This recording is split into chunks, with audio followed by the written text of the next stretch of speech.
If you were driving along one of Mexico's main freeways, Highway 15, one dusty night in late June, you would have passed 4 headless bodies hanging from an overpass at kilometer marker 11, a grisly symbol of another gruesome cartel war and an omen of death casting its shadow all the way north to the U.S., where the Sinaloa and other cartels distribute Chinese-sourced fentanyl across the country. The 16 other bodies stuffed in a van nearby foreshadow the overdose killing fields north of the border, with the synthetic opioid taking nearly 50,000 lives last year.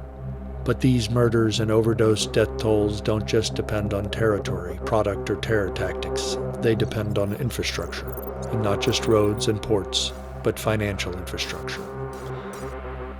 In fact, all of America's top fears, terrorism, violent drug cartels, corrupt government officials, Russian disinformation campaigns, hackers, cyber scams, human traffickers, they all have one thing in common. They use shell companies to move their money, the financial lifeblood of their activities. Whether it's the fentanyl flooding across the border, weapons tech smuggled to China and Iran, or terror funds flowing from Dubai to New York, networks of anonymous shell companies are the architectural backbones of trillion-dollar dark money markets fueling the global criminal economy. That's why the Treasury Department's rollback of the Corporate Transparency Act just gave the world's most dangerous criminals, thieving politicians, terrorists, and foreign governments working to end American democracy a huge gift, taking off the table one of the most powerful weapons of mass disruption authorities have had in decades. That's where Elon Musk comes in.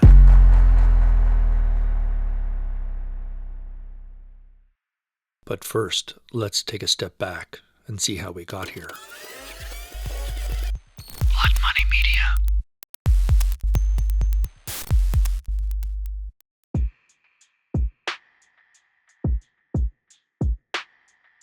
The U.S. is a global money laundering mecca.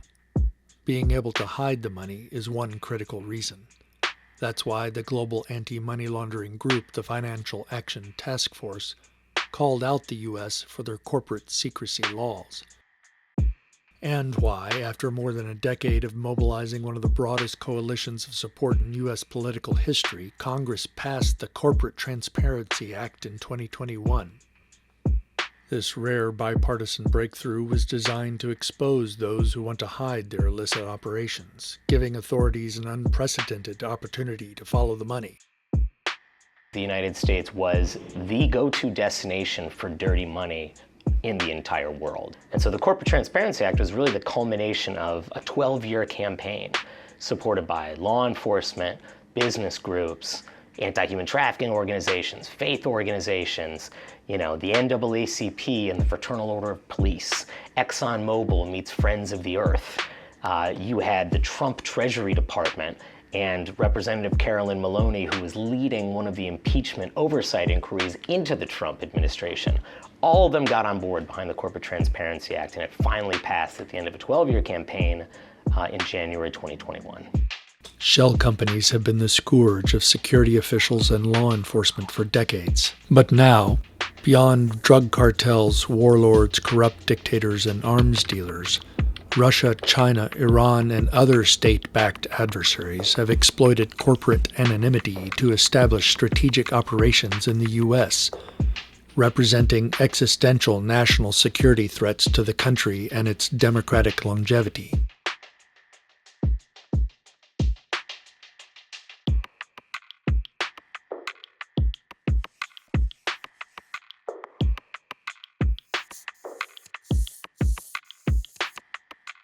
An anonymous shell company is basically just a disguise, a mask, camouflage that you can wear. So that happened. The government of Iran, which has obviously been sanctioned by the United States for decades, of all the places they wanted to set up and own real estate, they owned a floor in a skyscraper on Fifth Avenue in Manhattan, right in the middle of the most dense city in the United States. There were examples of American citizens getting contracts from the federal government, from the Defense Department, and some of that money was actually making its way to the Taliban in Afghanistan. So literally the folks who are shooting bullets at our troops were getting money because an anonymous shell company had been used by these people. There were reports of FBI offices being rented and they wouldn't know who the actual owners of the offices were. So we had our intelligence and law enforcement communities in buildings that were actually traced to foreign corrupt leaders, because there's no requirement that these companies who own these properties report who's actually behind them.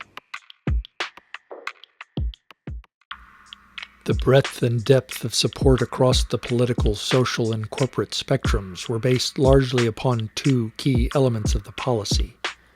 Only the most basic of information was required, and how powerful the data is in exposing and disrupting criminal activity.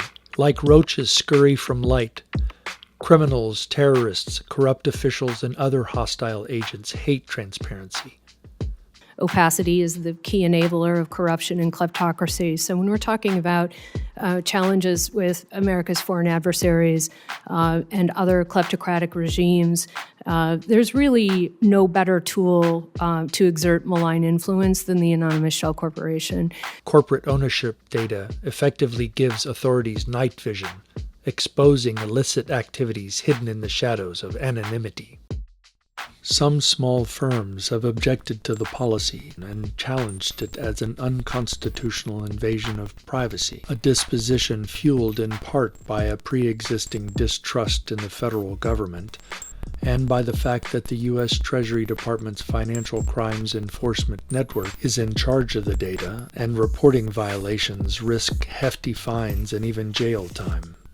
It's on every street corner that you can look at. The distrust of the government. That's Steve Schneider, owner of the Texas Top Cop shop that filed suit against the government to stop Treasury from moving forward with the rule. His company outfits local law enforcement with tactical gear, uniforms, and other equipment.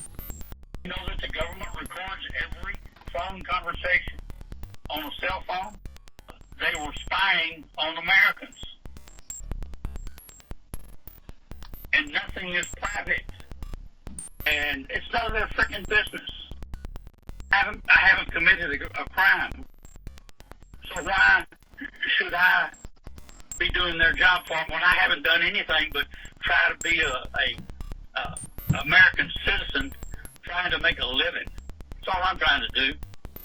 Gary Kalman, head of the U.S. chapter of Transparency International, an anti-corruption group that helped champion the policy, says those objections are overblown. The CTA's reporting requirements are neither unusual nor unprecedented for everyday Americans. Most states collect more information when granting public library cards than is required under the CTA. True small business owners will not have trouble identifying the owner of their business. It is therefore misleading to suggest that many reporting companies will have difficulty or costly processes in identifying their beneficial owners. From a practical standpoint, it seems improbable for a business to have the resources to pay for the creation of a complex structure but not be able to name who sits at the top of the corporate food chain. Despite those arguments and the first Trump Treasury endorsing the policy as a critical tool to fight criminals, terror groups, and other threats to the U.S. and its Democratic allies, those complaints suddenly found an ear in Trump's second term, namely Elon Musk's. And this is where the rule suddenly goes off the rails. On March 1st, Terrence K. Williams, a comedian whose support for Trump has fueled a surge in his online popularity, posted a plea for Musk to intervene. Williams' plea coincided with a doubling in lobbying spending by a primary adversary of the corporate transparency rule, the National Federation of Independent Business. Musk answered Williams later that evening. Less than 24 hours later, the Trump Treasury made a surprise announcement via Musk's social media platform, saying it was rolling back the rule. By the end of the month, Trump's Treasury said it had determined the exact opposite of what all of its previous national security officers and colleagues from the Justice Department, the Federal Bureau of Investigation, the Central Intelligence Agency, the Department of Defense, the State Department, the National Fraternal Order of Police, the Drug Enforcement Administration, Federal Law Enforcement Officers Association, and scores of others had been saying for years, namely that beneficial ownership transparency would serve the public interest and would be highly useful to detect, prevent, or prosecute the financing of terrorism, money laundering, arms trafficking, and other major crimes. the Treasury for the first Trump administration understood the serious risks to our financial integrity that beneficial ownership, opacity, and anonymous companies could pose. They got it. I hate to think that this was one tweet that influenced such high-level policymaking, but the proximity between that tweet, Elon Musk's reply, and then the Treasury Department's decision to not enforce the law anymore, I think goes beyond coincidence.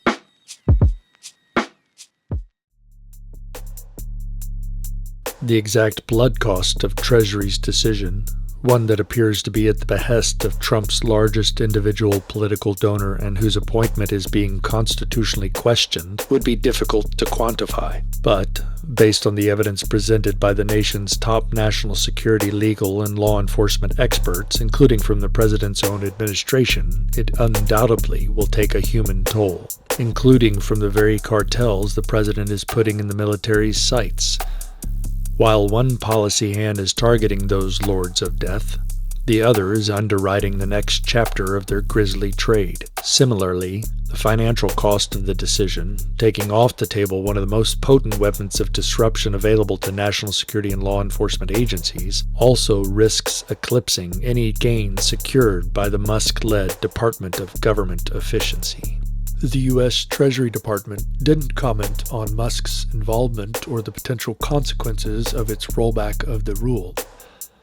But a spokesperson said that the vast majority of small businesses are owned by hardworking Americans who want less government regulation, and that the department is focused on countering what it called higher-risk threats posed by foreign companies and would use existing resources to obtain beneficial ownership information when necessary.